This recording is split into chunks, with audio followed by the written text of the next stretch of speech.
Você sabia que é capaz de progredir o exercício do seu aluno através da complexidade, sem precisar utilizar 1 milhão de materiais mais sofisticados e caros do mundo?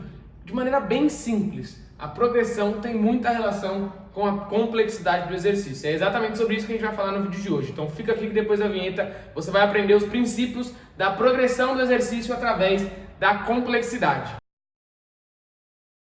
Fala aí galera, que é o Treinamento Funcional, meu nome é Bruno e hoje a gente está começando mais um vídeo. A gente vai falar sobre progressão através da complexidade. O que é complexidade? Um exercício complexo. É um exercício com mais tarefas, ou seja, se eu preciso fazer um agachamento, a complexidade é maior do que fazer uma extensão de joelho, porque eu preciso pensar na flexão e extensão de tornozelo, flexão e extensão de joelho, flexão e extensão de quadril, estabilidade do centro do corpo, postura da coluna. Preciso pensar em muito mais coisas do que simplesmente uma cadeira extensora, por exemplo. Eu vou fazer só a extensão de joelho. Então, complexidade, nível de complexidade é quando eu tenho mais tarefas dentro do mesmo exercício. Então, deixar um exercício mais complexo é isso, é diferente de ser difícil e fácil. Fácil e difícil é subjetivo. O que é fácil para você pode ser difícil para mim, o que é difícil para mim pode ser fácil para você. Agora, simples e complexo é objetivo. Uma coisa simples é uma coisa que tem poucas tarefas, como por exemplo uma extensão de joelho na cadeira extensora. Uma coisa complexa, um exercício complexo, é um exercício que precisa de realizar muitas tarefas, como por exemplo um agachamento. Em relação à extensão de joelho, um agachamento é muito mais complexo. E é através dessa complexidade que você vai aprender a progredir o exercício dos seus alunos. E é exatamente isso que a gente vai fazer. A gente vai acrescentar mais tarefas, algum movimento ou alguma outra coisa que no decorrer do vídeo você vai entender como. Então, sem precisar de diversos materiais, a gente consegue deixar o exercício muito mais fácil ou muito mais simples ou muito mais complexo. E aí a gente progride ou regride com pequenas mudanças no exercício, certo? Só que para isso a gente tem que levar em consideração tudo aquilo que eu falei para vocês no vídeo passado. Então, o último vídeo teórico aqui do canal foi falando exatamente algumas coisas que a gente vai necessitar aqui. Postura correta e respiração correta. Se a gente não levar em consideração aquilo, não tem como a gente progredir através da complexidade.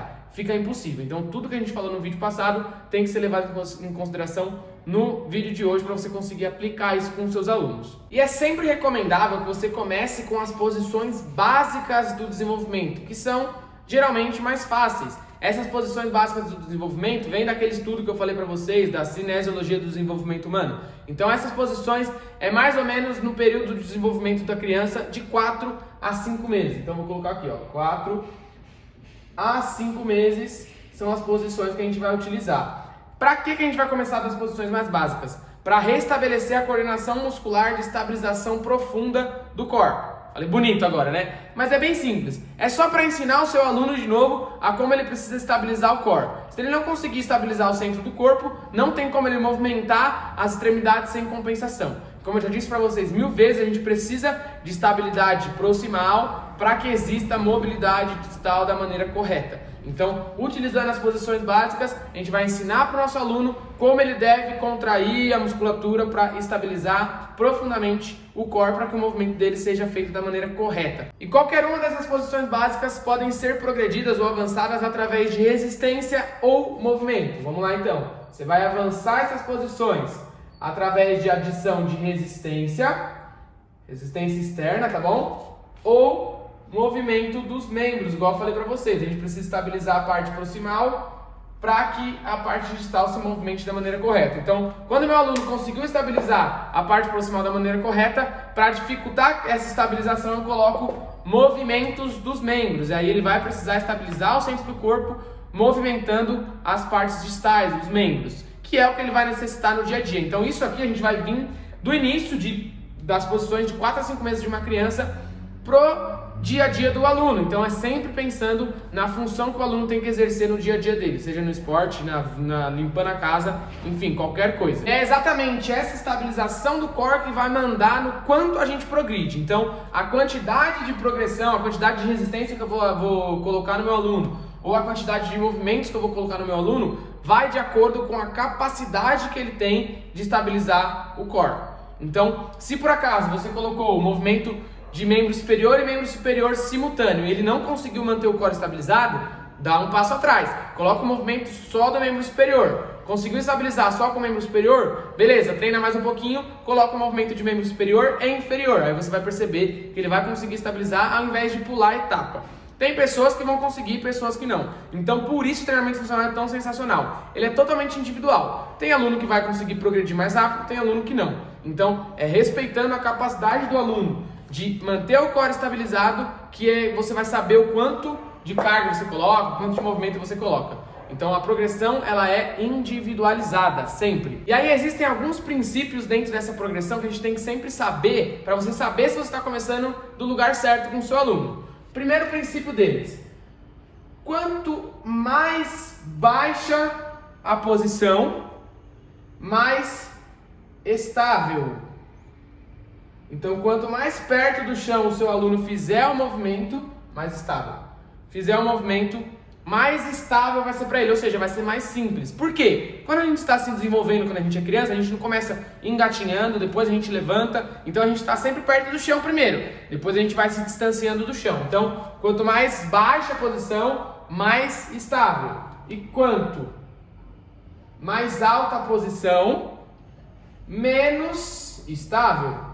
Ou seja, o exercício vai ser mais instável, consequentemente, mais desafiante também. Então, quanto mais baixa a posição, mais estável. Quanto mais alta a posição, menos estável. Isso, o que a gente pode definir com isso aqui? Começa com exercícios no chão com o seu aluno. Exercícios de rolamento, pranchas, enfim. A partir disso, você vai começando a progredir. Então, lá no chão vai ser mais fácil dele trabalhar o padrão de respiração, padrão de estabilização do centro do corpo. Pode ser que você faça isso 2 aulas com ele. Ensinou? Progride rápido. Mas é legal passar por essas etapas aqui para ensinar o seu aluno da maneira correta. A gente pode progredir o exercício também utilizando pesos externos, que aí a gente configura como a resistência, ou movimentos rápidos.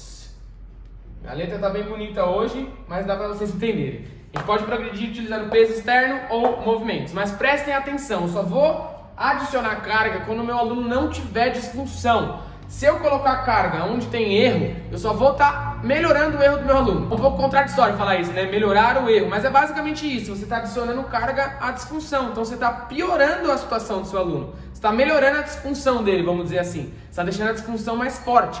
Então, primeiro, correção de disfunção, depois, adição de carga. Beleza? Sempre é uma regra que você tem que ter na ponta da língua isso. E uma outra maneira de progredir o exercício é reduzir, vou colocar aqui, diminuir o número de apoios. Eu gosto de utilizar bastante essa progressão aqui. Como assim, Bruno? Como que eu vou diminuir o número de apoios? Por exemplo, bem simples. Agachamento bilateral, agachamento unilateral. O unilateral é muito mais difícil de fazer do que o bilateral. Então a gente tem 2 apoios, que são as 2 pernas. Eu vou diminuir o número de apoios, vou ficar com 1 apoio só. Com os 2 apoios é um exercício uniplanar, só estou trabalhando estabilidade no plano sagital. Em 1 apoio só, vira um exercício triplanar, então eu preciso trabalhar estabilidade nos 3 planos de movimento. Então ele se torna um exercício muito mais complexo, porque além de pensar no plano sagital, tem que pensar no frontal e transverso. Então, lembra que eu falei que é para vocês que é a adição de tarefa que deixa o exercício mais complexo? Então, antes eu precisava pensar só em 1 plano. Agora eu preciso pensar em 3. Então, eu adicionei tarefas, deixou o exercício mais complexo. E é bem interessante também a gente treinar os exercícios em diversas posições. Então, treinar a estabilidade do centro do corpo em diversas posições, de pé, deitado no chão, de lado, treinar em várias posições. Mas os princípios que vão nortear a progressão através da complexidade são exatamente esses aqui, ó. Quanto mais baixa a posição, mais estável fica. Quanto mais alta a posição, menos estável fica ou mais instável. Eu posso também utilizar pesos externos ou movimentos rápidos, lembrando, só coloco carga onde não existe disfunção. E também, que é o meu favorito, diminuir o número de apoios, você vai conseguir progredir a complexidade do exercício muito bem, certo? Então, esse foi o nosso vídeo de hoje. É sério, você tem que utilizar esses princípios de progressão com o seu aluno, porque se você perceber aqui, a única coisa que a gente utiliza material é utilizar peso externo. O resto é só o corpo do seu aluno. E pode ter certeza, se você utilizar isso aqui que eu estou te mostrando, o seu aluno já vai ter uma dificuldade bem grande. Isso se você não combinar a biomecânica nisso ainda, que eu já falei sobre isso também. Mas o vídeo de hoje fica por aqui, espero que você tenha curtido. Se você gostou, já deixa o like aí para ajudar a gente. Comenta qualquer coisa que você queira, não se esquece de se inscrever no canal e ativar o sininho de notificação. E também me sigam lá nas redes sociais, que lá tem exercício todos os dias. Fechou? Tamo junto, forte abraço e até a próxima!